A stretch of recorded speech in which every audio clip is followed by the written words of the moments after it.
Going in on James Baldwin, and I think the topic is the integrity of artistry, or the integrity of the artist. Is that Yeah, right? that's right. Artists struggle for integrity. That's right. So I'm so delighted because I've got Dr. Salvant, Dr. Ferguson, and Aldo, who Ife told me the story about the Magpie years, which was the school paper of James Baldwin that you happened to come across at the school. They was about to throw stuff out, and you came across them, and so now you've created a whole podcast or something around that. And Dr. Yeah, that's Ferguson, it's good to see you again. Hey Babs, how you doing? Good. How are Good. y'all? yeah, that's correct. That's correct. That's correct. Yes. All right. So, what is it about? I had the sisters on yesterday, Miss Collins and Lisa Gray, talking about Baldwin through a women's lens, and how he was such uh, a respecter and supporter of Black women, you know, unapologetically so. So, y'all are doing this panel on the integrity of art. What exactly does that mean? Tell me, what does that mean? Sean, you want to go? Sure. I'll start things off. Well, first of all, thank you for having me, for having us on the program. It's certainly a pleasure. When I first logged in, I heard a little Tony Braxton and Shaka Khan. I was thrilled. They got me in a good mood. So appreciated that. There used to be I heard there used to be a rule in kind of old traditional radio that you weren't supposed to play two female artists back to back on radio. So I'm glad to see that rule being violated Oh yeah, this yeah. morning No, for we don't got no rules over here. appreciate that. So yeah, so the artist struggle for integrity. Baldwin, of course, was a writer himself and considered himself first and foremost as an artist. And he wrote and spoke a lot about what it means to be an artist. And he wrote a lot of both nonfiction essays and quite a lot of fiction that dealt with the artist's struggle, the artist's responsibility, in some ways, the artist's pain in dealing with suffering. He wrote a great short story called Sonny's Blues. That is one of the major themes of that story is the artist's struggle to deal with not only their own suffering but the suffering community and put that into their art. One quote from him that stands out to me, not from this particular essay, but from another essay, he says that the role of the artist is to create order out of chaos, of lot of the order out of the chaos of life. And that's what he does really in a lot of his fiction, is to try to find some sense of order, some sense of understandability, we might say, or reason or rationale or meaning out of everyday struggles and struggles throughout generations in some cases in a book like his first novel, Go Tell It on the Mountain. So he thought a lot about the artist's responsibility in terms of the artist's responsibility in terms of civil rights, for example. One of his main concepts that he discussed is the notion of being a witness and the idea of um, documenting, but also commenting and recording, whether it's not only just abuses, but also possibilities and triumphs and joys as well, and being a witness to those things. Again, in the service of the community and in the service of the struggle in many ways. So Baldwin thought about this idea deeply, and he placed a lot of responsibility on artists. By artists, he doesn't mean only writers. He also means sculptors and musicians. Anyone who does any kind of creative work is an artist. And in some ways, in this particular essay, he talks about how poets, as this is what the artists in particular he discussed in this essay, are in some ways doing what every human being does. We're all trying to make order out of chaos every day. I know I feel that every day, trying to get some order out of my life, right? And so the artist was able to see truths that everyone dealt with and everyone struggled with, even folks who don't identify as artists. But he spoke about artists as being the ones who, unlike, as he says, soldiers, or unlike professors, maybe, or unlike other people in other occupations, artists are able to speak the truth and to see the truth, and then to give that truth, to document and to relate that truth and articulate that truth for other people. Hmm. Dr. Ferguson, you want to add to that? Yeah, one of the things that I appreciate and love about this essay, The Artist Struggle for Integrity, is that, he says that the artist is a metaphor for the human being, you know. So artistry is in many ways, symbolic of our human condition. And by that, he's talking about the ways that we all struggle and often struggle mightily, for integrity, for courage, for clarity. It's also worth saying that Baldwin was that for other writers. Toni Morrison was one of his eulogists, and she said that one, I wanted to be smarter when I was around him. And then she also says in her eulogy, he gave me a language so perfect, I did not know it was my own, Mhm. right? And that's significant because it was Baldwin's way, but also Baldwin as the artist. In another essay, he says the artist reveals the beloved to him or herself, right? And so the artist is also the person who gets us to see the artist in ourselves, you know, the part within us that can, rise above, what we're confronting, what the historical circumstances are that can create something new. And so that's one of the reasons that I love this piece. So each of you tell me what is your first recollection of Baldwin? Like when did you discover and when did you know that you would center your careers around this writer, this artist? Like Mhm. when did you know? Mhm. And how did you develop it? And then how do you stay in it? How do you stay connected to it? Mhm. That's a You go great ahead, Rob. We'll go reverse order. You go ahead. Okay, that's a great question. And it takes me back to my hometown of Manchester, Georgia, which is West Central Georgia. It's about an hour, 15 minutes south of Atlanta, almost near the Georgia-Alabama border. In high school, well, let me back up. In elementary school, I think it was, my mother bought us an encyclopedia of African Americans, and that was back in the day where, those kind of books were, few and far between. So it was one volume, and Wow. yeah.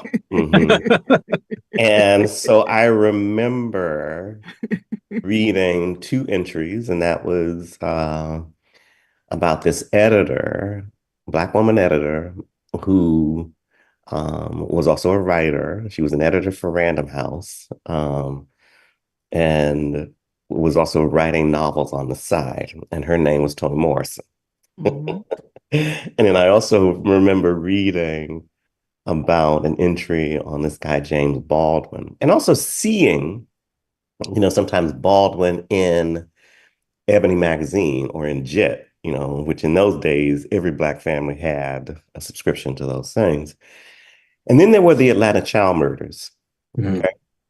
And I lived in Georgia. I would go visit my cousins in Atlanta, um, in the summers oftentimes, and vice versa. They would come to Manchester.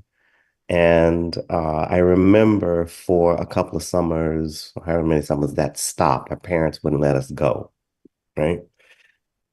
Because of the murders taking place in Atlanta, excuse me.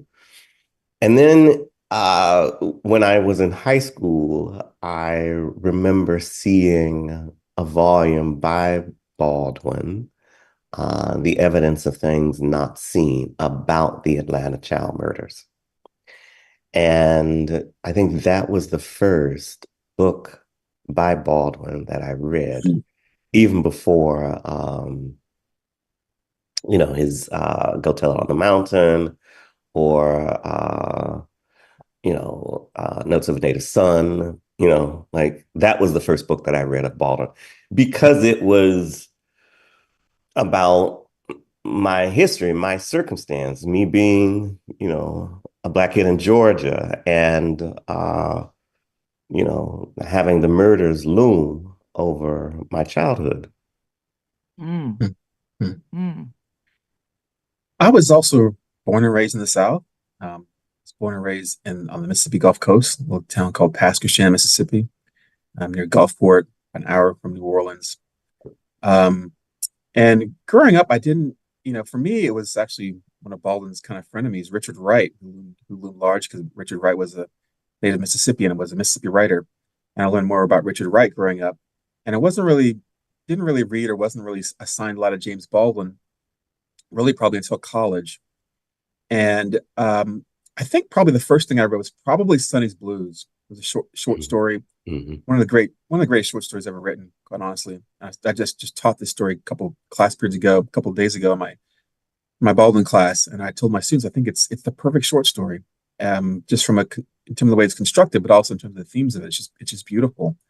So I think that was probably the first thing that I read, and then when I got to graduate school, um, I was introduced to his essay "Everybody's Protest Novel," and that's really when I think I really started to recognize the broader genius of Baldwin. And interestingly, I kind of for years, to me, he was a literary critic, mostly in my mind, because that's what I was studying, literary criticism. And that essay, Everybody's Protest Novel, is it's about a lot more, but it is a brilliant work of literary criticism as well. And it's also in some ways a statement of his artistry, and his views toward literary art. So that was probably my first introduction. And then, I read things here and there by Baldwin, throughout graduate school. Again, was not really assigned a lot of readings by him in the course of my work, even though I was studying a lot of African American literature during that time. But then, when I came here to UConn, I had the idea that I wanted to teach a single author class on an African American writer. And originally, my idea was going to be teach a course on Richard Wright, partly because I knew Wright better and more deeply, but also because I had taken a graduate course that was all on Richard Wright. It was a great course by a man named Abdul Muhammad, who had studied and written about Richard Wright extensively. And so that was my idea. I was going to sort of do what I learned about in graduate school. Around that time, I encountered and became friends with the director of the documentary, The Price of the Ticket, a woman named Karen Thorson, who was also participating Mm-hmm. in the culturally lit events this week. And she came to UConn and showed her documentary here on UConn's campus. This is probably 10 years ago now, maybe more. And I decided, well, if we're going to show the film on campus, let's also create a course where we'll have kind of built-in audience. We'll have a course on Baldwin. And that became my single author course as well. So I began to develop it and have taught it now, probably, maybe 10 times over the course of 10 years, roughly. And have gotten deeply, deeply into Baldwin. And really, he's become, along with some other interests I have in other topics in African American literature, he's just become my primary subject, that I think about and write about. And teach. And teaching that course has really been one of the greatest kind of professional experiences of my career. So when you all read Baldwin and you revisit Baldwin and you live and breathe Baldwin, are you stunned or shocked at the relevancy that remains with him, no matter where you fall in history? Every time you read something of his, it feels right to the moment. At least that's my feel Yeah, on it. Mm-hmm. Mm-hmm. Yeah, it's go ahead, absolutely. good, Rob. Yeah, absolutely. So, I cut my teeth writing about Baldwin, my first couple of publications, 26 years ago, were on Baldwin, and I started writing on Baldwin at the time, at the moment when a lot of other Black queer men were rediscovering Mm, Baldwin, right? And so you had the anthology James Baldwin Now come out in, God, when did that come out? 1999, 2000. Um, you had writers like Essex Hempfield, uh, Robert Reed Farr, Marlon Riggs also having similar rediscoveries, the filmmaker Isaac Julian, and there was the relevance of, the question of, gayness, queerness in Black communities at that moment, right? There's also the relevance in this moment of, and in all moments, of anti-Black violence by the government, that we also find in Baldwin. There's also in this moment the relevance of questions around what states do in the name of being empires, thinking here of, the genocide against Palestinians. Baldwin has this great phrase in interviews where he says, "We are the bastards of the West," and by that he means not only Black people, but other peoples of color, around the world. And so, he is someone that we can go to for continued relevance. In fact, I just taught his letter to Angela Davis when, Angela Davis was on the run. The letter to my sister and to my sister Angela Davis. And I did that in the context of a course that also deals with the expansion of the prison industrial complex, the criminalization of activism, which we are seeing very much in this moment. And so there is a rich legacy that Baldwin has given us for a variety of issues. Yes. There's a wonderful podcast that started a few months ago called the Baldwin 100. And I forget which of the scholars or guests made this comment, but they're talking about this particular topic about Baldwin's continued relevancy. And they said that Baldwin is more than just relevant. He continually relevant. He understood the human condition so deeply that so many statements that he made are just strike us as being so true and so applicable to so many different situations. And I think that's quite true. I was on a panel several years ago in Hartford discussing the film, discussing Baldwin's work. And this was, I think, just in the wake of the uprisings in Ferguson, Missouri, over the death of Michael Brown at the hands of the police. And this was kind of in the, that there had been and continue to be, obviously, these horrific police murders that we see right here in Connecticut. We've seen several of them in the past couple of years. And someone asked about, what do you think Baldwin would say about these issues of police brutality if he were alive today in whatever it was, maybe 2016, 2018, whatever year it was. And I said, we don't have to imagine. He wrote about this topic his entire career. He wrote about police brutality from the jump. His very first novel, Go Tell on the Mountain, involves an incredible scene and episode involving a false accusation and a false imprisonment. And he wrote about the theme all the way up and past one of his later novels, Beale Street Could Talk, which was made into a film several years ago, award-winning film.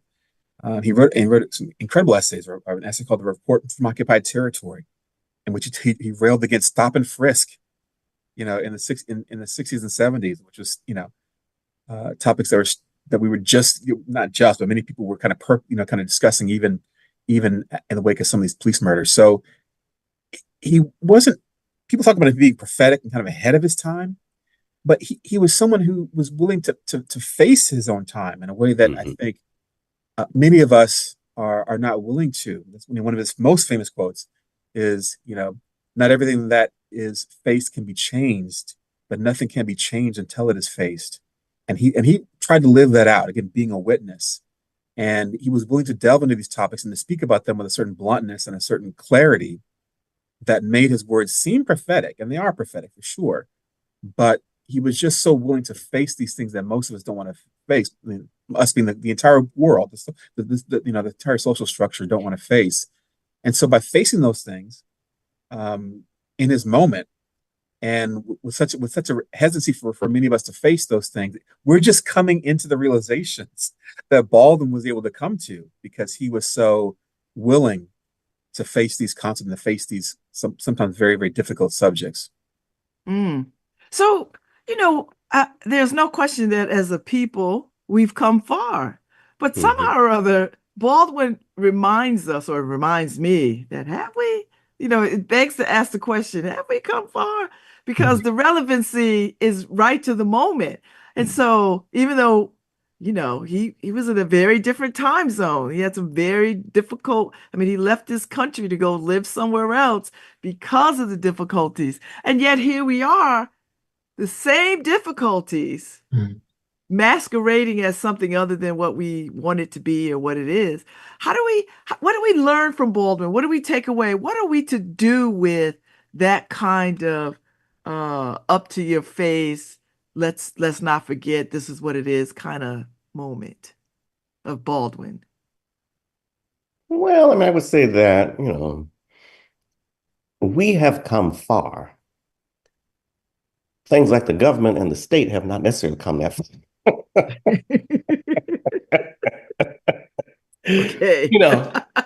And that, part of what Baldwin, I mean, it sort of goes back to, Sean's great point that Baldwin insisted that he be a witness, but that we all be witnesses, right? And that can mean, it means a couple of things. It means that we witness to our own beauty and possibility, but we also witness to the horrors that are going on around us, that, one definition of the prophet is that the prophet is someone who tells the future, right? Mm. But another definition of the prophet is someone who tells it like it is about now. Right. Yes. That it is that person who will not turn away from what is happening right around us. Absolutely.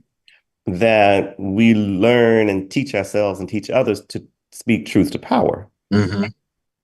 And, I think that is the Baldwin that I feel very much called to, every day.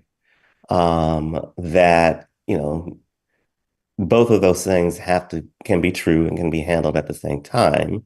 That, how do we reveal the beloved to him, herself, themselves, right? And also, how do we say to the beloved, all right, don't turn away. All right, don't turn away from suffering. We've all got to look at it, and we've all got to do something about it. And we will be better for having done that. Yeah. Yeah. This arc toward justice is very long, and that's not my idea, of course. That's been articulated by some of our greatest orators and thinkers. And Baldwin felt this frustration even in his own time. He talked about it in one of his interviews about his frustration over waiting for this progress. He says, I've given my mother's time, my sister's time, my uncle's time, my niece's time, my nephew's time. How much time do you want for your progress? And he felt that frustration, this slow, frustrating march toward, some sense of social justice. And we're still on that path, and it takes a long time. Sometimes it's 2 steps forward, one step back, or sometimes 1 step forward, 2 steps back. But yeah, some things have changed. There's an interview with him in which he's talking about sexuality, and the interviewer says, there was a time when homosexuality was illegal as an act, and people could be imprisoned for it. And Baldwin lived on the cusp of that time when those things are changing. Now we have legalization of gay marriage, so it was something that Baldwin probably could hardly have conceived.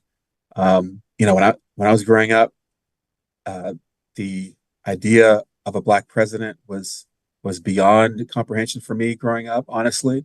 And to see that come to fruition in my lifetime, and thankfully my grandmother was able to see that before she passed away, is just tremendous change, But obviously, a lot of things have not changed, and this progress is slow. But I think it's important to your question, Babz. I think it's important that we do take stock of what progress has been made, even as we continue to strive to complete that, to complete these journeys. But yeah, I think he definitely felt that frustration even during his time.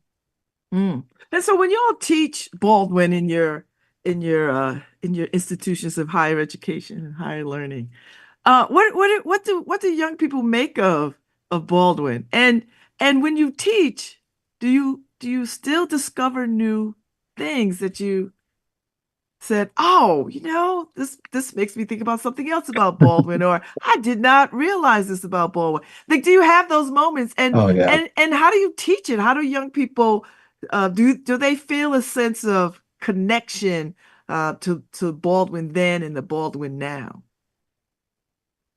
Um, the responses that I get from the Baldwin class are unlike any class I've ever taught, probably will ever Mhm. teach. Students, their lives are changed, honestly. And that's not me as a teacher, that's Baldwin changing their lives, but they write to me, which doesn't always happen a lot for a class to end and have a student write an email to you saying what that class meant to them. Mhm. And that's what I get every semester from students in that class. And it's very gratifying and very affecting. But again, it's not me. It's Baldwin himself who's doing that. I'm just a facilitator. But many of them come into the class having very, very little knowledge of Baldwin, or who he is. I'm glad they actually find the class, so they don't know much about him coming in, and they're just blown away, by all the things we talked about here.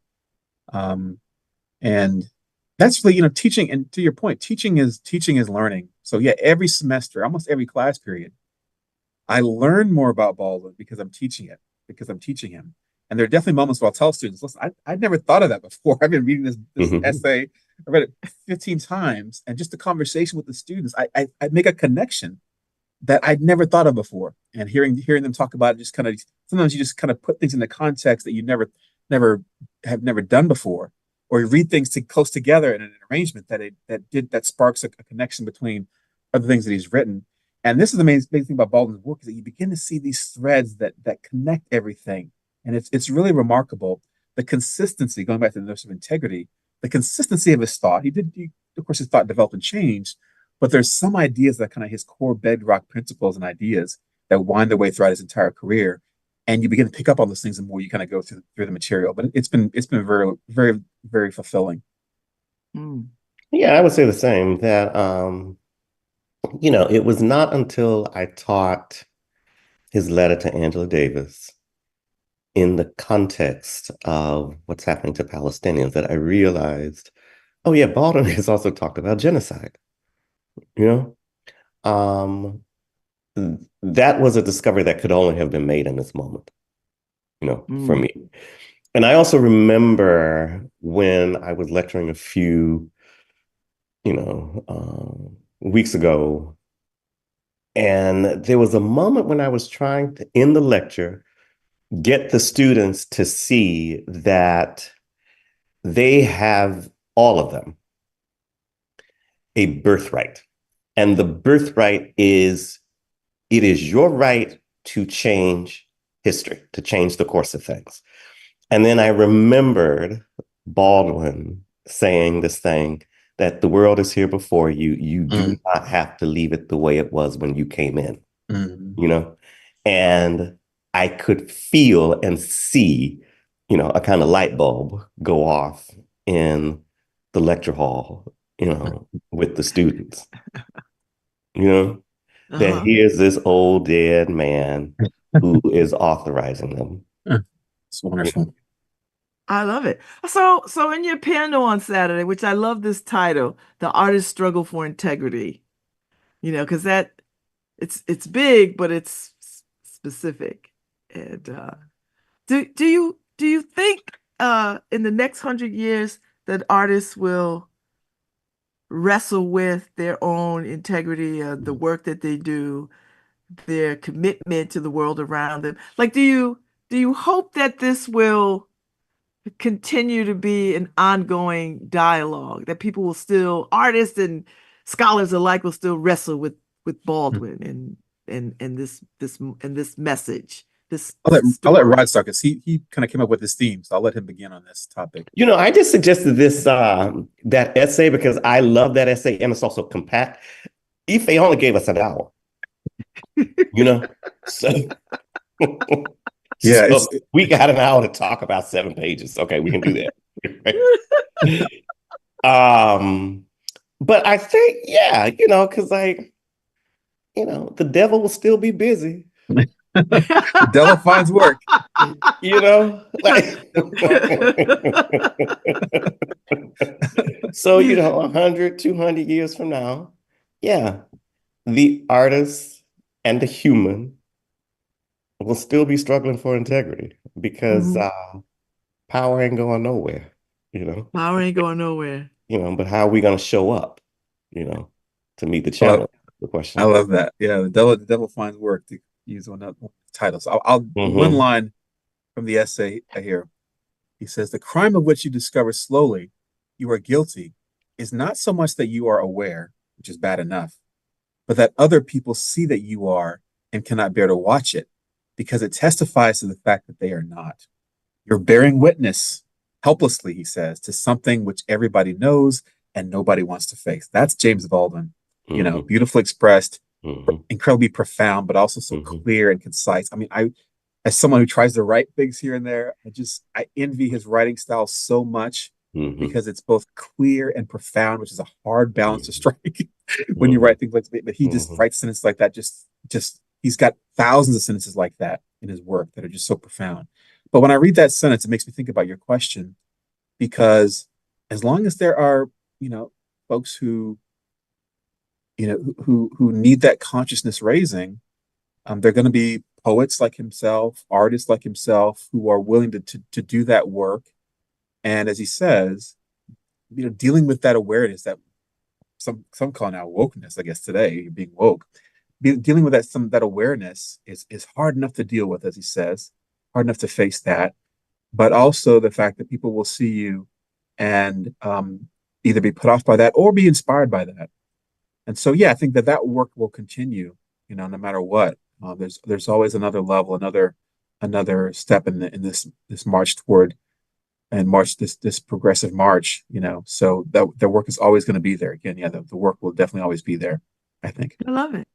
We have about like a couple of minutes left. Tell me, each of you, what is your favorite thing about Baldwin, whether it's Mm, fact or music or dress or whatever the thing is. What is the thing that like, yeah, this that's is why I tough. love Baldwin.